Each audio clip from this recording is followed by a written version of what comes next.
The discussion are open. Is there any question? My name is Cristiane. I am a physiotherapist from Brazil.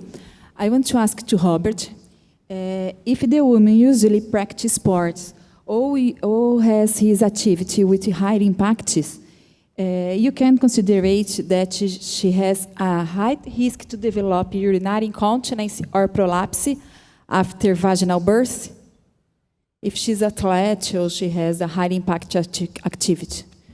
Sorry, there's a bit of echoing. I can't quite hear. Can you just stand back a wee bit and just tell me briefly again? So I can... If a woman practices high impact sports or activity, you can consider that she can a higher risk to develop urinary incontinence or prolapse.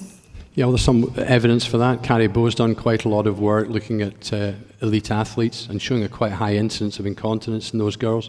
The issue is, are they the ones at risk when it comes to childbirth? And are they going to then end up with incontinence 5-10 years later? But you would imagine if they've got a strong pelvic floor, because their core muscles are strong, then really they should be at less risk. But nobody's done work, as far as I'm aware, on looking at pregnancy in those elite athletes. Thank you. Thank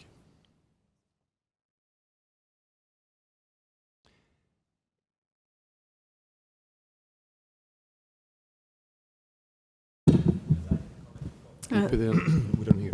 Please, the sound. Can you hear me now? It's Philip Romano from UK. Just adding to Prof. Freeman's comment, another factor which can also make a decision about having vaginal delivery or cesarean section is maternal age. I'm presenting a paper tomorrow showing that with advancing maternal age at the first baby has a significant increased risk of pelvic floor damage. Mm. Yeah, I think that follows with the evidence that's out there already, yeah? Yeah. Well, anyway, the risk factor is very significant, especially in a really advanced maternal age. Yeah, absolutely. It's interesting to speculate why. I mean, we looked at instrumental delivery as a factor. However, looking at just normal delivery, that risk still does increase. I suppose the elasticity of the tissue, maybe. Yeah.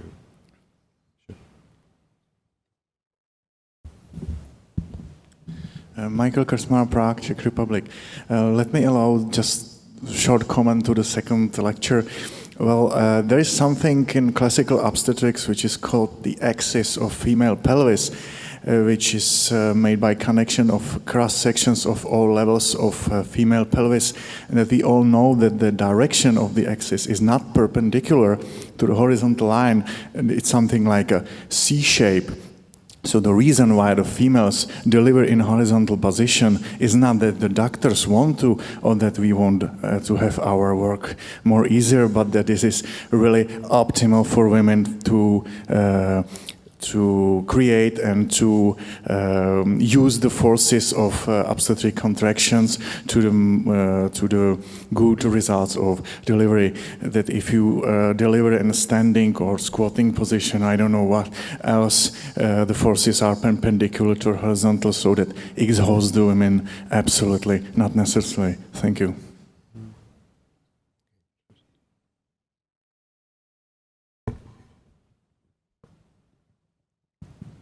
Bernardita Fuentes from Chile, and in the techniques for the prevention during the pregnancy, do you talk about the perineal massage in the delivery? But what is your opinion in the perineal massage in the pregnancy? Yes. During pregnancy, we have some evidence that shows that you can prevent perineal trauma during labor, different than these studies with massages during labor. Please. My name is Maria Helena. I am nurse, obstetric nurse. I I wanted to ask about the ampliation of the diameter of the hips or the pelvic diameter. There is some maneuvers that can augment this diameter to facilitate the birth, and about the position in lateral position, because in supine position the birth is very quickly, and in lithotomy is very difficult. The second stage sometimes is more frequently is prolonged, and it is damaged the pelvic floor. And I wanted to know the opinion of the experts about the lateral position, right or left.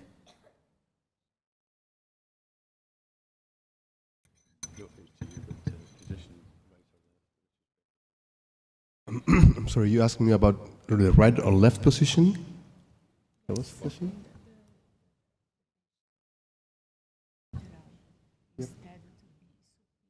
I want to know about okay. the lateral position compared with the other positions, supine or lithotomy. Well, there is some evidence that shows that the lateral position has some advantages preventing perineal trauma rather than the horizontal position. Okay, but there's, I think, there's no convincing. Like I showed, there's no convincing evidence for any of those, and looks like it is a little bit better, but without epidural anesthesia. I don't know if that was your question. Respondeu sua pergunta. Respondeu sua pergunta.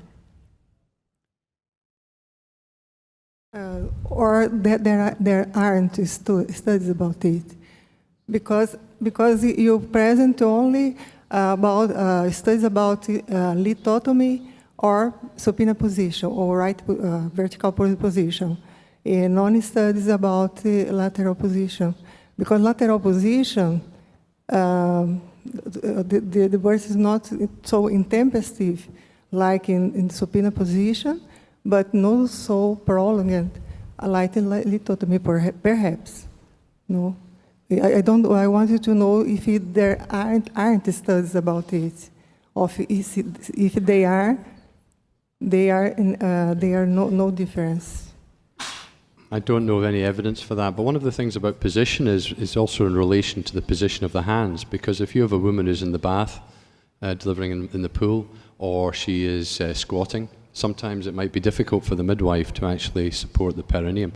It really brings us back to the point that Maria was talking about, the position of the hands. I'd have to say I don't agree with the NICE recommendations that either hands-on or hands-off is okay, and we've certainly made, NICE is our regulatory body in the UK, and we've already made representation to them about this.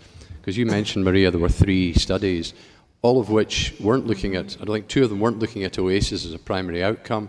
There were biases in those studies, they were underpowered for OASIS, and yet the recommendation made is, based on poor quality evidence, is that you can either put your hands on or hands off the perineum.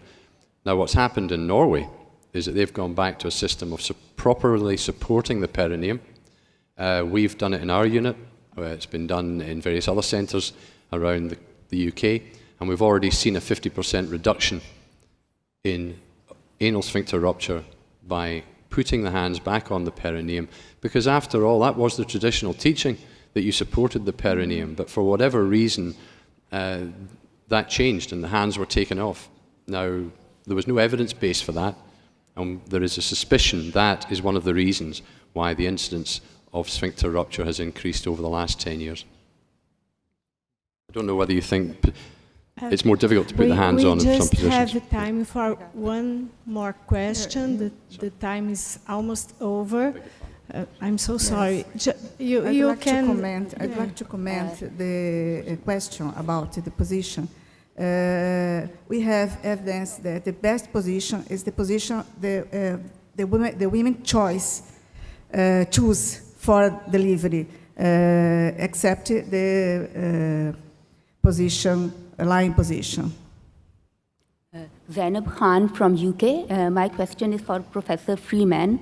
In UK, we are always faced with the challenge to reduce our cesarean section rate.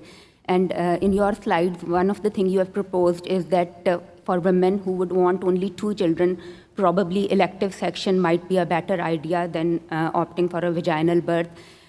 Are you able to convince the obstetricians in your trust whether they would like to recommend this option? Remember, I'm talking about women who are at risk. If you're talking about a short stature, women who are at risk. If you're talking about a short stature woman with a big baby, and the evidence is there that these women are a high risk group, then we have to look very carefully about letting women go through a long, long labour and then forceps and episiotomy. It might be better to say at 7 centimetres, or let's say earlier than that. If progress isn't being made, why try and get a vaginal birth at all costs? So we are trying to do that to persuade people, but that's a lot of dialogue. So that proposal is only for short stature women with big That's what I was babies. referring to, yeah. Thank you. Unfortunately, our time is over. I would like to thank you, the speakers in the audience. Thank you very much. Have a nice afternoon.